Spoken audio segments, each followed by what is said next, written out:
因太太啦讲这阿伯行路安尼拜咧拜咧，唔知晓围倒未，结果围起来因错一个，我是脚没力啦，其他都正常。在巷弄里作画的阿勇师，跟他的堂哥琉璃长，都是电影看板的老画师。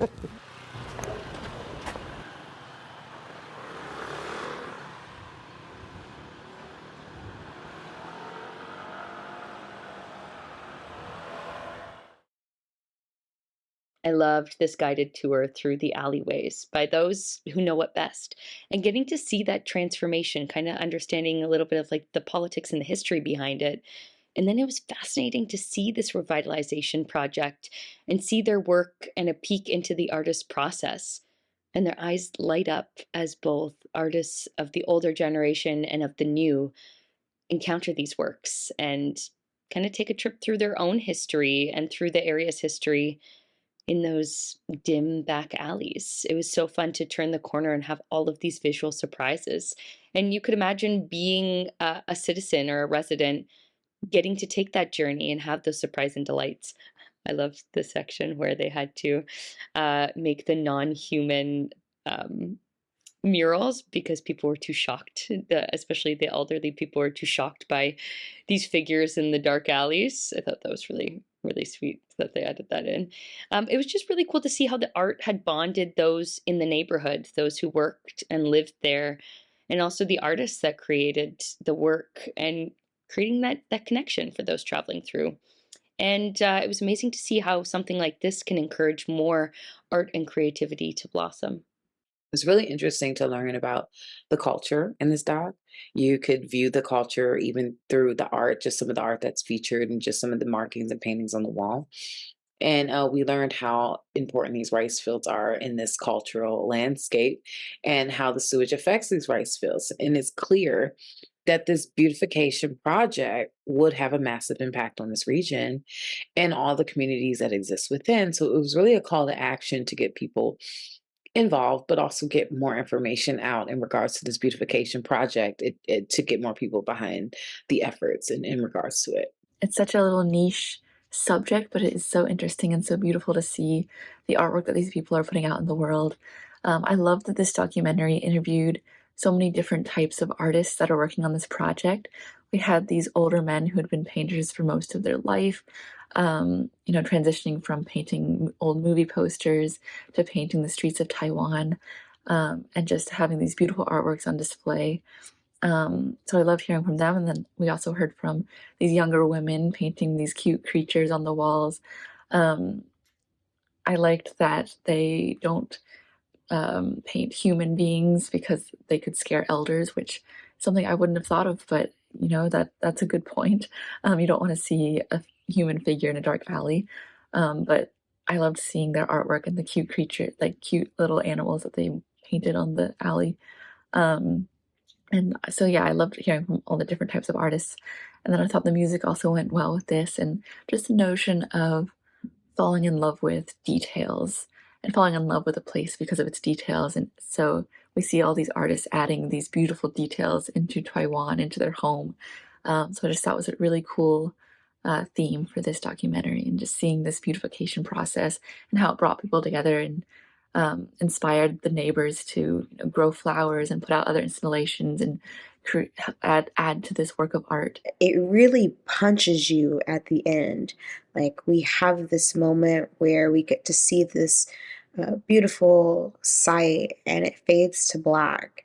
And then it kind of hits you with this really hard fact of, the United Nations projecting by 2025, which is 2 years from now, by the way, that 1.8 billion people will have water scarcity.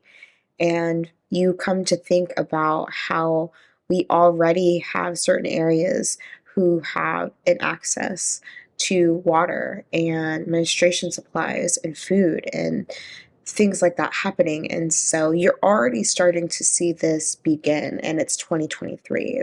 We're still like a little behind spectrum of this game. It's a little bit more controlled, but we really get to have these just emotional punches that hit you as the story continues to unfold and go forward.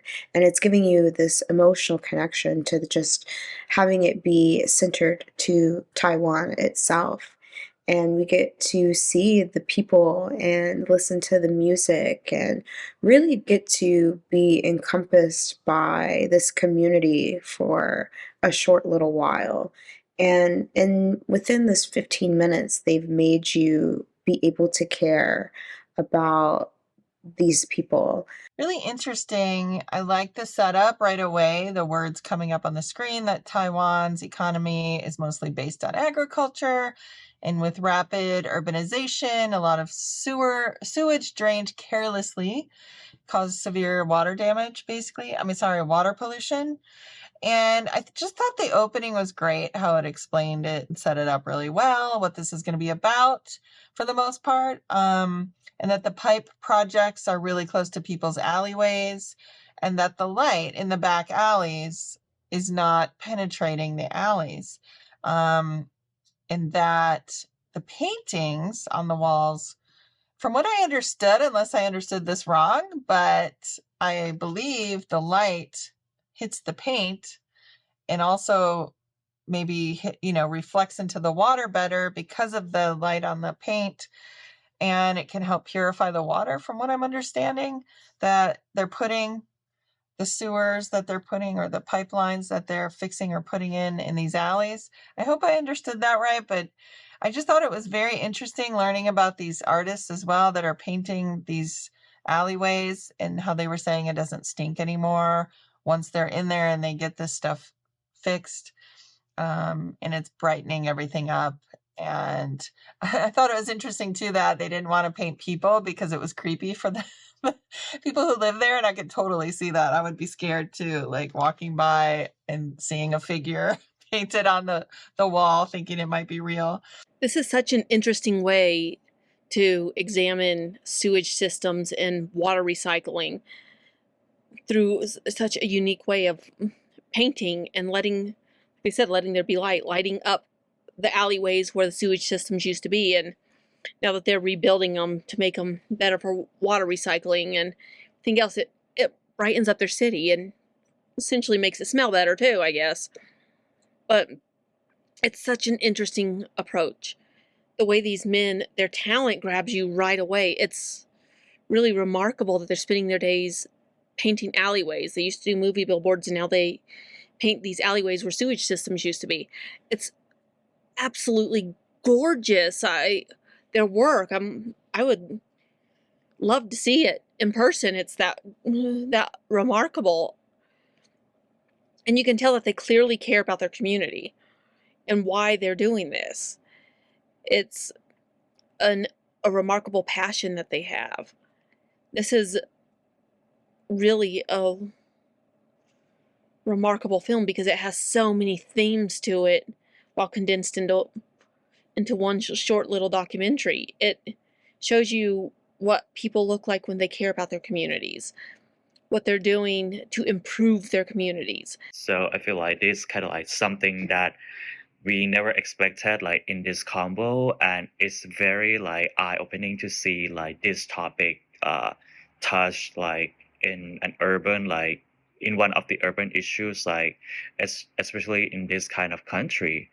And they just kind of show us like the mission of the group of people who try to change like the city by using like the painting while reserving like the water quality like underground as well. So it's such a new topic to understand, but also like a well put together of the narration and information just help us to get into this topic like much more easily.